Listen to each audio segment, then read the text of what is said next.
Hello दोस्तों, स्वागत है आपका अपने यूट्यूब चैनल एजुकेशन स्टेशन में।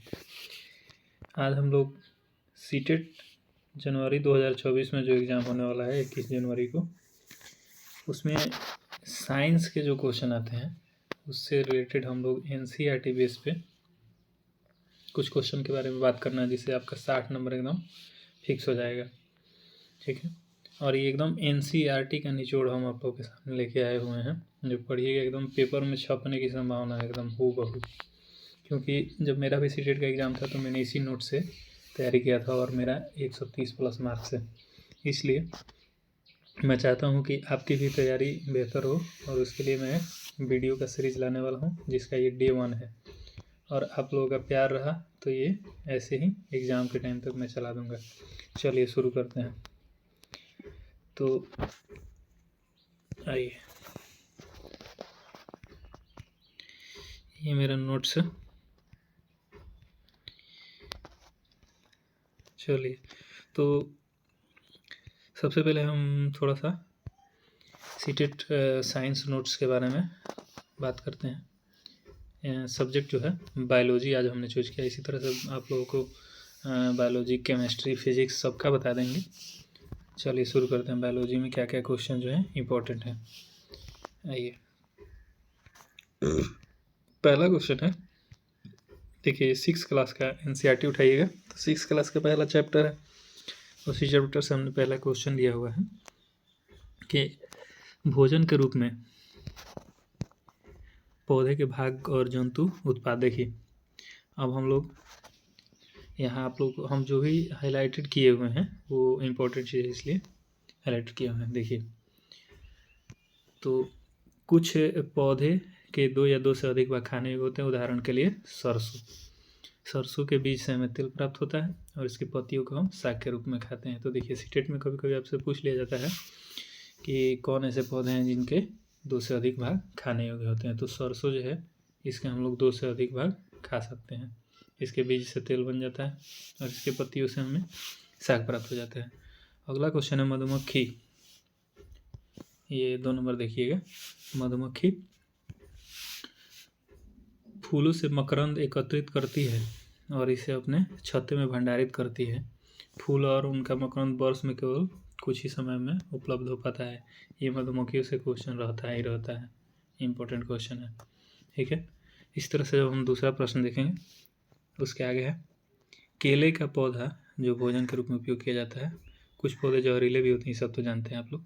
पशु भोजन, जो जंतु केवल पादप खाते हैं उन्हें शाकाहारी कहते हैं। जो जंतु मांसाहारी मांस खाते हैं उन्हें मांसाहारी कहते हैं। जो जंतु पादप तथा दूसरे प्राणी दोनों को खाते हैं उनको सर्वाहारी कहा जाता है। ये पॉइंट याद रखिएगा, यहाँ से पूछा जाता है। ठीक है, तो हमने आपको फिगर वाइज नोट्स प्रोवाइड कराने का काम किया है, और ये नोट्स अगर आप लोगों को चाहिए तो मेरे टेलीग्राम ग्रुप में जुड़ जाइएगा, वहाँ इसका नोट्स आप लोगों को मिल जाएगा। चलिए, अलग अलग खाद्य पदार्थ सामग्री है। प्रत्येक व्यंजन एक या एक से अधिक प्रकार की कच्ची सामग्रियों से मिलकर बना होता है। हमें पादपों या जंतु से मिलता है भोजन। इसी कच्ची सामग्री से हमारे शरीर के लिए कुछ आवश्यक घटक होते हैं, जिसमें अब यहाँ से पूछा जाता है शरीर के लिए आवश्यक घटक क्या क्या हैं। तो हमारे शरीर के लिए ये इम्पोर्टेंट है। ये क्वेश्चन देखिए, हमारे शरीर के लिए इम्पोर्टेंट घटक है कार्बोहाइड्रेट, जो मण तथा शर्करा के रूप में होता है। वसा जरूरी है हमारे शरीर के लिए, कार्बोहाइड्रेट जरूरी है, प्रोटीन जरूरी है, विटामिन और मिनरल्स भी जरूरी है। तो ये हम लोगों को 5 पोषक तत्वों की ज़रूरत है हमारे मानव शरीर में। देखिए, सबसे पहले कार्बोहाइड्रेट, फिर उसके बाद प्रोटीन, उसके बाद वसा, उसके बाद विटामिन, उसके बाद खनिज लवण। ये हमारे पोषक तत्वों से शरीर का निर्माण होता है। चलिए, अगला प्रश्न है, जो हम लोग कार्बोहाइड्रेट के रूप में भोजन करते हैं वो भोजन जो है मंड और शर्करा में परिवर्तित हो जाता है। ठीक है, और कार्बोहाइड्रेट का काम है शरीर को ऊर्जा प्रदान करना। हालांकि वसा से भी ऊर्जा मिलती है, लेकिन यहाँ 2 चीज़ ध्यान रखना है कि वसा से हमें सर्वाधिक ऊर्जा मिलती है, लेकिन कार्बोहाइड्रेट से हमें तत्कालीन ऊर्जा की प्राप्ति होती है। यानी तुरंत अभी एनर्जी की कमी है शरीर में तुरंत एनर्जी चाहिए तो उसके लिए हम लोग कार्बोहाइड्रेट खाते हैं। जैसे देखते होंगे आप लोग, खिलाड़ियों को केला दिया जाता है, ग्लूकोज पीने के लिए दिया जाता है, क्योंकि उनको तुरंत एनर्जी की ज़रूरत होती है। और वसा जो है ये ज़्यादा खनिज मिलता है, ज़्यादा वसा मिलता है। चलिए अगला प्रश्न, कॉपर सल्फेट विलयन 100 मिलीलीटर जल में 2 ग्राम कॉपर सल्फेट घोलने से बन जाता है। देखिए ये प्रश्न पूछा हुआ है, बहुत ही इंपॉर्टेंट प्रश्न है, इसको ध्यान रखना है।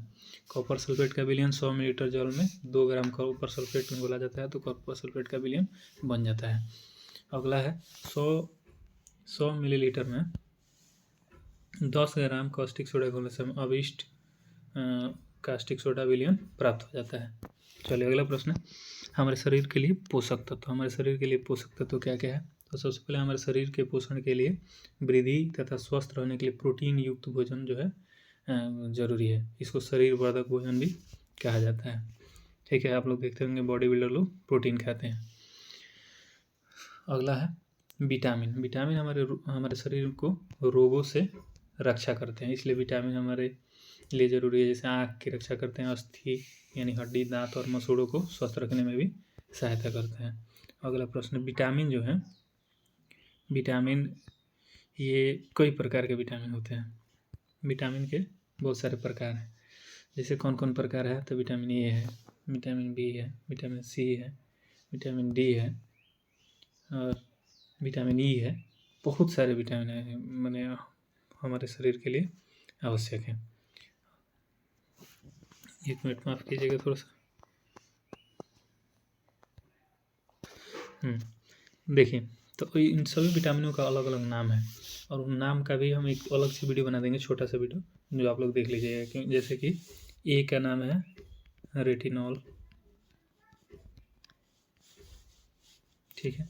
बी का नाम है थायमिन, उसी तरह सी का नाम है स्कॉर्बिक एसिड। डी का नाम है कैल्सीफेरॉल। ई का नाम है विटामिन ई का टेकोफेरॉल। तो इस तरह से ये विटामिनों के अलग अलग वैज्ञानिक नाम है। इसको हम लोग एक छोटे से वीडियो में पढ़ लेंगे। चलिए अगला प्रश्न हम लोग देखेंगे कि विटामिन बी को ठीक है, विटामिनों के एक समूह को विटामिन बी कॉम्प्लेक्स कहा जाता है, ठीक है, जिसमें B12, B1, B5 सब होता है। अगला टॉपिक है, हमारे शरीर को सभी प्रकार के विटामिनों की अल्प मात्रा में आवश्यकता होता है, यानी कि सभी प्रकार के विटामिन हमारे शरीर में चाहिए। जैसे देखिए, विटामिन ए जो है हमारी त्वचा और आँखों को स्वस्थ रखता है। विटामिन सी जो है बहुत से रोगों से लड़ने में मदद करता है। विटामिन डी जो है हमारे अस्थि और दांतों के लिए कैल्शियम का उपयोग करने में हमारे शरीर की सहायता करता है, ठीक है। अब विटामिन डी हमें कहाँ से मिलता है? तो विटामिन डी का एकदम सस्ता स्रोत है, हमें सूर्य के किरण से विटामिन डी आराम से प्राप्त हो जाता है, ठीक है। उसके बाद चावल में कार्बोहाइड्रेट की मात्रा दूसरे पोषक तत्वों से अधिक होता है। इस आधार पर हम कह सकते हैं कि चावल कार्बोहाइड्रेट का समृद्ध एक भोजन है। जैसे प्रश्न पूछा हुआ था जब हमने सीटेट दिया था, पिछली बार भी पूछा हुआ था सीटेट के एग्जाम में कि कार्बोहाइड्रेट का समृद्ध स्रोत क्या है, तो उसमें रोटी भी दिया हुआ था, चावल भी दिया हुआ था, मक्का भी दिया हुआ था। तो यहाँ चावल जो हो जाएगा सबसे समृद्ध कार्बोहाइड्रेट का एक सोर्स हो जाएगा। चलिए अगला टॉपिक है, इन पोषक तत्वों के अलावा हमारे शरीर को आहारी रेशों तथा जल की भी आवश्यकता होती है। आहारी रेशे रुक्षांश के नाम से भी जाने जाते हैं। हमारे शरीर में रुक्षांश की पूर्ति मुख्यतः पादप उत्पादों से होती है। रुक्षांश के मुख्य स्रोत साबुत खाद्यान्न, दाल, आलू, ताजे फल और सब्जियां हैं। देखिए, रुक्षांश को हम लोग अपने भाषा में समझा देते हैं। इसको इंग्लिश में हम लोग फाइबर बोलते हैं। हम लोग बहुत बार सुने होंगे कि फाइबर वाला खाना खाओ। देखिए, हम लोग खाना खाते समय देखते हैं कि सलाद जरूर खाते हैं, फ्रूट्स खाते हैं। तो ये जो आहारी रेशे, उसमें रेशे होते हैं। देखिए यहाँ लिखा हुआ है पादप रेशे। ये रेशे जो हैं हमारे खाना को डाइजेस्ट करने में, पचाने में हमारी मदद करते हैं, इसलिए ये भी एक पोषक तत्व के रूप में शरीर में आवश्यक है। चलिए अगला अब है संतुलित आहार। थोड़ा संतुलित आहार देख लेते हैं कि संतुलित आहार क्या क्या है। तो संतुलित आहार में पहला जो पॉइंट है ये कह रहा है कोई भी पोषक तत्व न आवश्यकता से अधिक हो और न ही कम। देखिए, ये भी ध्यान रखना है कि कोई चीज़ आवश्यकता से अधिक भी नहीं खा लेना है। जैसे कोई विटामिन ही है, प्रोटीन ही है, ये नहीं कि उसको आवश्यकता से अधिक खा ली। आवश्यकता से अधिक खाने पे भी वो नुकसान करता है। तो सभी एक बैलेंस मात्रा में हमारे डाइट में होना चाहिए। तो हमारे आहार में पर्याप्त मात्रा में रुक्षांश तथा जल भी होना चाहिए। इस प्रकार से ज़्यादा आहार को संतुलित आहार कहते हैं। यानी कि सब कुछ अगर हम लोग बराबर मात्रा में लेते हैं जितना शरीर को आवश्यकता है, तो ऐसे ही आहार को हम लोग संतुलित आहार कहते हैं। देखिए दूसरा पॉइंट है, छिलका उतार कर यदि सब्जियों और फलों को धोया जाता है तो यह संभव है कि उनमें से कुछ विटामिन नष्ट हो जाते हैं। इसलिए हम लोग को सजेस्ट किया जाता है, या घरों में भी हम लोग सुनते हैं कि सब्जी और फलों को पहले धो लेना चाहिए तब काटना चाहिए। काट के धोने से उसमें के विटामिन जो है नष्ट हो जाते हैं। ये सब सीटेट में पूछा हुआ प्रश्न है, इसको ध्यान रखिएगा। अगला है, सब्जियों और फलों की त्वचा में कई महत्वपूर्ण विटामिन होते हैं। यानी कि किसी किसी सब्जी और फल के छिलका में भी विटामिन होता है, इसलिए उनको छील के फेंकना नहीं चाहिए और उनको पहले ही धो लेना चाहिए, काटने के बाद नहीं धोना चाहिए। चावल और दाल को बार बार धोने से उनमें विटामिन और कुछ खनिज लवण अलग हो जाते हैं। देखिए चावल को भी अगर बार बार धोया जाए तो उसमें का विटामिन जो है वो निकल जाता है, इसलिए उसको बार बार नहीं धोना चाहिए। चलिए अब हमने ये PDF बनाने में बहुत ज़्यादा मेहनत किया। देखिए संतुलित आहार ये सब फ़ोटो वाइज आप लोगों को PDF मिल जाएगा अगर आप लोग हमारे टेलीग्राम चैनल से जुड़ जाते हैं तो। और एक लाइक कर दीजिएगा वीडियो पर, क्योंकि बहुत ही मेहनत से कंटेंट और वीडियो बनाया जाता है। चलिए आगे बढ़ते हैं। अभावजन्य रोग। अभावजन्य रोग का मतलब है कि किसी विटामिन या खनिज या प्रोटीन या कार्बोहाइड्रेट या वसा की कमी से कोई बीमारी जब हमारे शरीर में हो जाती है तो उसे ही अभावजन्य रोग कहा जाता है। ऐसे भी प्रश्न पूछा जाता है सीटेट में। आपको यकीन नहीं होगा, हमने जब सीटेट का एग्जाम दिया था तो ये प्रश्न पूछा था कि अभावजन्य रोग क्या है।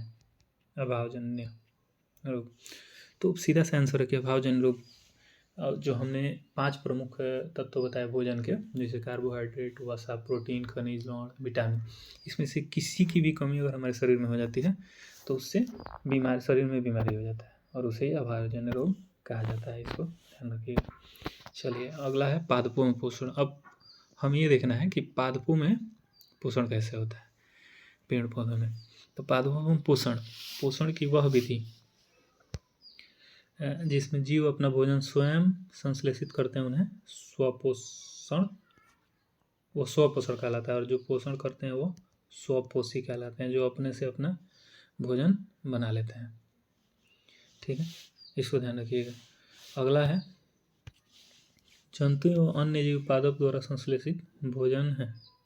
जंतु एवं अन्य जीवों पादपों द्वारा संश्लेषित भोजन है, उन्हें विषमपोषी कहा जाता है। जैसे हम लोग हैं, मनुष्य जो विषमपोषी है। मनुष्य का जो भोजन है वह पादपों और जीव जंतुओं पर निर्भर है। जैसे पादप पर, यानी कि हम लोग फल खाते हैं, अनाज खाते हैं, तो किसी न किसी पेड़ पौधे से प्राप्त किया जाता है, तो हमें वहाँ से अनाज और फल मिलते हैं, सब्जियाँ मिलती है। उसके बाद अगर हम लोग पनीर खाते हैं, दूध पीते हैं, या अन्य भी मांस खाते हैं, मछली खाते हैं, तो वो जंतुओं पर आश्रित है।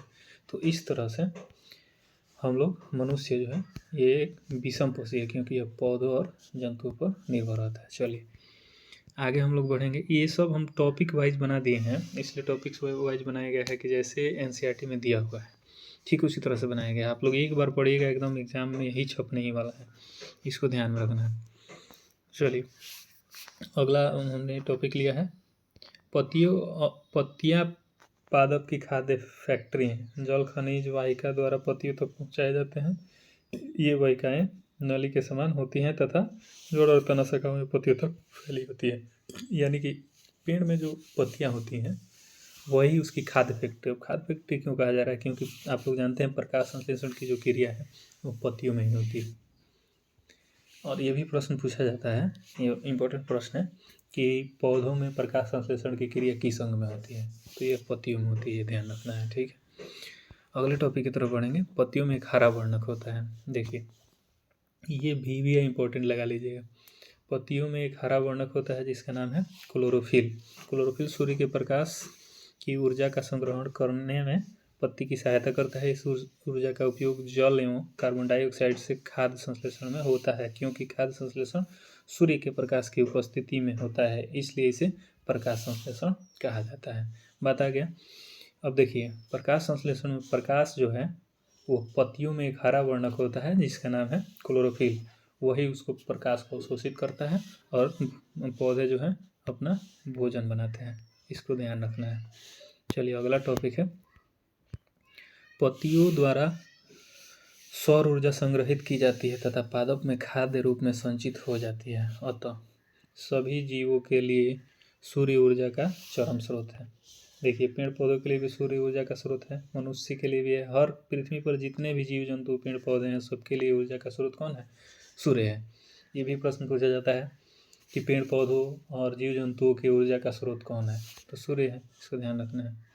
अगला प्रश्न है, अगला टॉपिक है, प्रश्न नहीं सॉरी, कि प्रकाश संश्लेषण की अनुपस्थिति में पृथ्वी पर जीवन की कल्पना असंभव है। यानी कि प्रकाश संश्लेषण अगर नहीं होता है तो पृथ्वी पर कोई नहीं बचेगा। कैसे नहीं बचेगा, इसको समझ लीजिए। देखिए आपको हम समझा देते हैं कि प्रकाश संश्लेषण प्रकाश संश्लेषण नहीं होगा तो कोई भी मनुष्य नहीं बचेगा। कैसे नहीं बचेगा? जीव जंतु भी नहीं बचेंगे, पेड़ पौधे भी नहीं बचेंगे। देखिए बता देते हैं, ये हो गया पेड़, ठीक है, ये हो गया मनुष्य। अब देखिए मनुष्य आप लोग जानते हैं सांस लेता है, तो ये जो सांस छोड़ता है वो इसको CO2 के रूप में यानी कार्बन डाइऑक्साइड के रूप में छोड़ता है, और पौधे अपना प्रकाश संश्लेषण करके ये ऑक्सीजन छोड़ते हैं। तो इस ऑक्सीजन को हम लोग लेते हैं, मनुष्य लेता है तो मनुष्य जीवित रहता है, और मनुष्य के द्वारा कार्बन डाइऑक्साइड जो छोड़ा जाता है उससे पौधे अपना भोजन बनाते हैं तो पेड़ पौधे जीवित रहते हैं। तो देखिए और सूर्य जो है, सूर्य के प्रकाश भी जरूरी है इस पेड़ पौधों को अपना भोजन बनाने के लिए। अगर सूर्य नहीं रहेगा तो पेड़ पौधों का भोजन नहीं बनेगा, और पेड़ पौधे नहीं रहेंगे तो ये ऑक्सीजन मनुष्य को नहीं मिलेगा, और इस प्रकार से मनुष्य व जीव जंतु दोनों नहीं रहेंगे सूर्य के बिना। चलिए आशा करते हैं कि आप लोग समझ रहे होंगे। अब देखिए ये फोटोसिंथेसिस का क्रिया है, हमने फोटो वाइज आपको बना के इसको PDF में प्रोवाइड करा है, इसको ध्यान देना है। देखिए कैसे होता है, सूर्य से प्रकाश लेता है पेड़ पौधा, उसके बाद CO2 कौन देता है? तो CO2 दे देता है इनको मनुष्य, जल इनको प्राप्त हो जाता है ज़मीन से, और लाइट तो मिल ही रहा है, और इसके बाद ग्लूकोज का निर्माण होता है, और वही ग्लूकोज जैसे C6H12O6 का निर्माण होता है, और साथ में ऑक्सीजन पेड़ पौधे छोड़ते हैं, तो ये ग्लूकोज से उनका भोजन बन जाता है, और ये O2 से मनुष्यों का शोषण होता है। इसको ध्यान रखना है। इसी को फोटोसिंथेसिस क्रिया या हिंदी में प्रकाश संश्लेषण की क्रिया कहा जाता है। ये नोट्स में हमने सब कुछ दिया हुआ है, इसलिए अगर ये नोट्स आप लोग को बिल्कुल फ्री है, सिर्फ आपको चैनल को सब्सक्राइब कर लेना है। टेलीग्राम ग्रुप का लिंक दिया हुआ है डिस्क्रिप्शन में, उसमें आपको मैसेज करना है, सिर्फ मिल जाएगा। चलिए अगला प्रश्न है, इस प्रक्रम में ऑक्सीजन निर्मुक्त होती है, यानी कि ये जो प्रोसीजर है इसमें से ऑक्सीजन निकलता है, कार्बोहाइड्रेट अंततः पत्तियों में मंड स्टार्च के रूप में संचित हो जाते हैं। पत्तियों में स्टार्च की उपस्थिति में प्रकाश संश्लेषण प्रक्रम का संपन्न होना दर्शाता है। स्टार्च भी एक प्रकार का कार्बोहाइड्रेट है, ये ध्यान रखना है। यहाँ से प्रश्न बनता है स्टार्च क्या है, तो स्टार्च एक कार्बोहाइड्रेट है। चलिए अगले टॉपिक की तरफ बढ़ते हैं, पादपों में पोषण की अन्य विधियाँ। पादप में अन्य किस तरह से पोषण होता है, इसको थोड़ा सा देखना है हम लोगों को कि पादपों में अन्य किस तरह से पोषण होता है।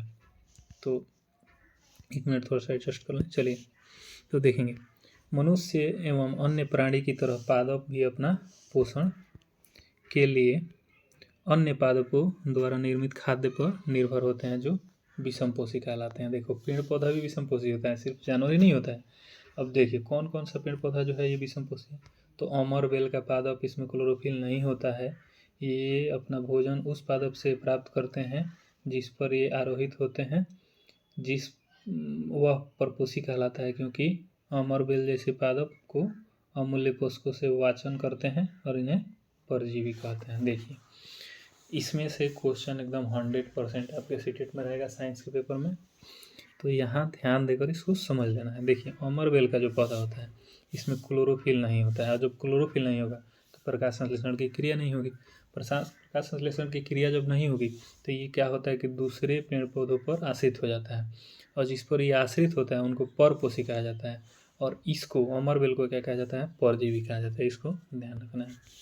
चलिए कुछ पादप ऐसे भी हैं जो कीड़े मकोड़े को पचा देते हैं। यहाँ से प्रश्न तो एकदम बनना भाई साहब निश्चित ही है, और क्योंकि ये कोई भी शिफ्ट सीटेट का नहीं है जहाँ से ये प्रश्न इसमें नहीं पूछा गया हो।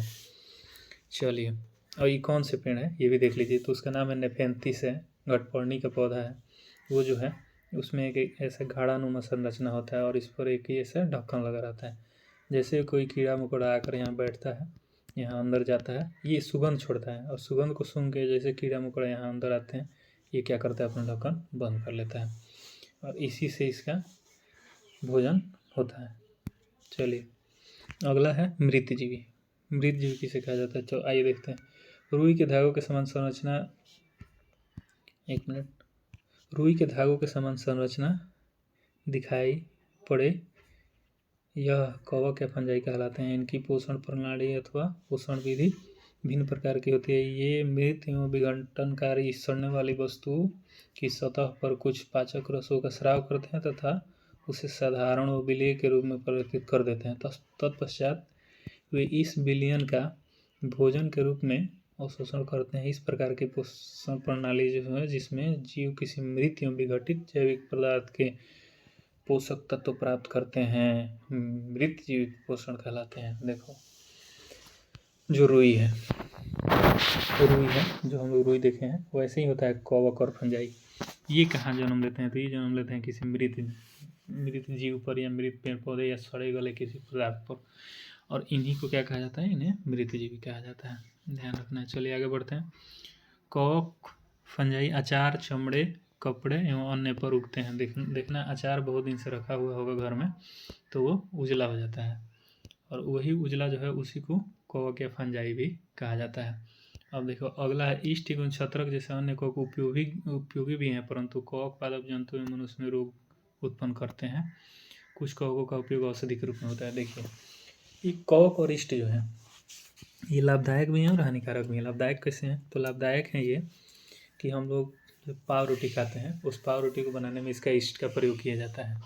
ठीक है, जलेबी बनता है उसमें भी ईस्ट का प्रयोग किया जाता है और ये इससे रोग भी उत्पन्न होता है और ये औषधि के रूप में भी इसका कार्य आता है। तो ये हानिकारक और लाभदायक दोनों होते हैं। ये भी प्रश्न पूछा जाता है कि कवक लाभदायक और हानिकारक दोनों होते हैं, इसको ध्यान रखना। अगला टॉपिक है कुछ जीव एक दूसरे के साथ रहते हैं। कुछ जीव एक दूसरे के साथ रहते हैं तथा अपना आवास एवं पोषक तत्व एक दूसरे के साथ बांटते हैं, इसे सहजीवी संबंध कहा जाता है। उदाहरण कुछ कवक वृक्षों की जड़ में रहते हैं। वृक्ष कवक को पोषण प्रदान करते हैं, बदले में उन्हें जल एवं पोषकों के अवशोषण में सहायता मिलती है। देखो कुछ कवक जो हैं तो पेड़ की जड़ों में रहते हैं तो पेड़ को भी वो कुछ पोषक तत्व देते हैं और पेड़ से भी वो कुछ पोषक तत्व लेते हैं। इसलिए इस प्रकार के जो पेड़ पौधे होते हैं उनको क्या कहा जाता है, उनको कहा जाता है सहजीवी। सहजीवी यानी कि एक दूसरे से दोनों जी रहे हैं। चलिए अगला टॉपिक है लाइकेन, बहुत इंपॉर्टेंट। लाइकेन कहे जाने वाले कुछ जीव जो हैं में दो भागीदार होते हैं। इनमें एक शैवाल होता है और दूसरा कवक होता है। शैवाल में क्लोरोफिल उपस्थित होता है जबकि कवक में क्लोरोफिल नहीं होता है। कवक शैवाल को रहने का स्थान, जल एवं पोषक तत्व उपलब्ध कराता है तथा बदले में शैवाल प्रकाश संश्लेषण द्वारा संश्लेषित खाद्य कवक को देता है। ध्यान रखिएगा, यहाँ से क्या प्रश्न बनेगा ये ध्यान रखना है कि शैवाल में क्लोरोफिल होता है और जबकि कवक में क्लोरोफिल नहीं होता है, ये बात ध्यान रखना है। चलिए अगला है पादपों को प्रोटीन बनाने के लिए सामान्यतः नाइट्रोजन की अधिक आवश्यकता होती है। फसल कटाई के बाद मृदा में नाइट्रोजन की कमी हो जाती है। यद्यपि वायु में नाइट्रोजन गैस प्रचुर मात्रा में उपलब्ध होती है परंतु पादप इसका उपयोग करने में असमर्थ होते हैं। देखिए कुछ पेड़ जो होते हैं उन पेड़ के जड़ों में एक राइजोबियम नाम का जीवाणु होता है जो क्या करता है, जो नाइट्रोजन को वायुमंडल से लेता है और उससे ज़मीन जो है उपजाऊ हो जाता है। तो चलिए ये यहाँ टॉपिक समाप्त होता है। उसके बाद है प्राणियों में पोषण। तो प्राणियों में पोषण को भी थोड़ा सा हम लोग देख लेते हैं। आइए प्राणियों में पोषण में पोषक तत्वों की आवश्यकता आहार के अंतर्गत की विधि और शरीर में इसकी उपयोग विधि सन्निहित है। अगला है कार्बोहाइड्रेट जैसे कुछ संगठक जटिल पदार्थ हैं और इन जटिल पदार्थों का उपयोग सीधे इसी के रूप में नहीं कर सकते हैं, तो उन्हें सरल पदार्थों में बदलना आवश्यक है। जैसा निम्नरेख द्वारा दिखाया गया है, जटिल खाद्य पदार्थों का सरल पदार्थों में परिवर्तन होना या टूटना विखंडन कहलाता है। इसको ध्यान रखना है कि जटिल कार्बोहाइड्रेट को सरल में तोड़ते हैं तो उसको क्या कहते हैं, विखंडन कहते हैं। इसको ध्यान रखिएगा, ठीक है। अब देखिए मानव में पाचन कैसे होता है, इसका एक हमने चित्र बनाया। हमने बोला है ना कि आपको एकदम नोट्स जो है वो ऐसा दे देंगे कि एकदम दिमाग में उतर जाएगा। तो ये देखिए मनुष्य में पाचन कैसे होता है, थोड़ा सा इसको समझेंगे। तो मनुष्य में देखिए, मनुष्य में सबसे पहले मुंह से पाचन शुरू होता है, ग्रसिका में आता है। ग्रसिका में आने के बाद अमाशय में भोजन आता है। अमाशय में जब भोजन आता है तो अमाशय से ये होकर ये क्षुद्रांश में जाता है, फिर बड़ी आंत में, फिर बड़ी आंत से छोटी आंत में, और होते होते ऐसा मलद्वार की तरफ निकल जाता है। ये है प्राणियों में पोषण। चलिए अगला टॉपिक हम लोग देखेंगे। भोजन एक सतत नली से गुजरता है, अभी दिखाए, जो मुख गुहा से प्रारंभ होकर गुदा तक जाता है। इसी नली को विभिन्न भागों में बांट सकते हैं। अब देखो पूछता है यहाँ प्रश्न कि मनुष्य में पाचन की प्रक्रिया किस अंग से होकर होती है। तो सबसे पहले मुख गुहिका, उसके बाद ग्रास नलिका या ग्रासिका, उसके बाद अमाशय, उसके बाद क्षुद्रांश जिसको बड़ी आंत भी कहा जाता है, उसके बाद बृहदान्त्र, इसको भी बड़ी आंत कहा जाता है जो मलाशय से जुड़ा होता है, उसके बाद मलद्वार। ऐसा होता है मनुष्य में पाचन। ये सभी भाग मिलकर आहार नाल का निर्माण करते हैं, ये भी ध्यान रखिएगा, ठीक है। अगला टॉपिक है अमाशय की आंतरिक भित्ति, क्षुद्रांश तथा आहार नाल से संबंध विभिन्न ग्रंथियाँ जैसे कि लाला ग्रंथि, यकृत, अग्न्याशय पाचक रस स्रावित करती है। पाचक रस जटिल पदार्थ को सरल पदार्थ में बदल देते हैं। जैसे कि आप लोग जानते हैं कि HCl हमारे आंत में होता है, वही जो है हाइड्रोक्लोरिक अम्ल एक ऐसा अम्ल है जो जटिल कोई भी पदार्थ हम लोग खा लेते हैं तो उसको सरल में बदल देता है, सरल, ठीक है, इसको ध्यान रखना है। चलिए अगला टॉपिक है मुख एवं मुख गुहिका। आहार को शरीर के अंदर लेने की प्रक्रिया अंतर्ग्रहण कहलाती है। प्रत्येक दांत और मसूड़ों के बीच अलग अलग गर्तिका सॉकेट में फंसा होता है। अगला हमारे मुख में लाला ग्रंथि होती है जो लाल रस का स्रावित करती है। लाला ग्रंथि याद रखिए। लाला रस चावल के मंड को शर्करा में बदल देता है। चावल हम लोग जब खाते हैं तो उसमें मंड जो होता है उसको शर्करा में बदलने का काम कौन करता है, लाला रस करता है। बहुत इंपॉर्टेंट प्रश्न है, इसको ध्यान रखना है। अगला प्रश्न है जीभ में एक मांसपेशीय अंग है जो पीछे की ओर मुख गुहिका की तरफ तल में जुड़ा होता है। अगला टॉपिक है हम बोलने के लिए जीभ का उपयोग करते हैं। इसके अतिरिक्त यह भोजन को लार मिलाने का भी काम करता है तथा निगलने में सहायता करती है। जीभ द्वारा ही हमें स्वाद का पता चलता है। जीभ पर स्वाद कलिकाएं मौजूद होती है, इसी समय किसी भी खाद्य पदार्थ का स्वाद हमें पता चलता है। चलिए अगला है हमारे दांतों का प्रथम सेट शैशव काल में निकलता है तथा यह 8 वर्ष की आयु तक ये सभी दांत गिर जाते हैं, इसको ध्यान रखना है। इन्हें दूध के दांत भी कहा जाता है। इन दांतों के स्थान पर दूसरे दांत निकलते हैं जिन्हें स्थायी दांत कहते हैं। सामान्य स्वस्थ व्यक्ति के स्थायी दांत पूरे जीवन भर बने रहते हैं, यदि वृद्धावस्था में प्रायः गिरने लगते हैं। पूछता है कि दूध का दांत कितने वर्ष तक हमारे शरीर में, हमारे मुंह में रहता है, तो ये 8 वर्ष तक रहता है। देखिए इसी तरह से ये नोट्स बहुत ही लाभदायक नोट्स हमने बनाया है, तो ये इसका वीडियो हम ऐसे ही जारी रखेंगे क्योंकि वीडियो लंबा हो रहा है, आधा घंटा हो गया, और हम डेली 30 मिनट का वीडियो ऐसे ही अपलोड करेंगे और इसको समाप्त कर देंगे 4 से 5 दिन में। तो ऐसे ही वीडियो को पाने के लिए चैनल को सब्सक्राइब कर लीजिएगा। ये PDF चाहिए तो टेलीग्राम लिंक जो है वो डिस्क्रिप्शन में है, उसको ज्वाइन कर लीजिएगा, वहाँ प्राप्त हो जाएगा। धन्यवाद।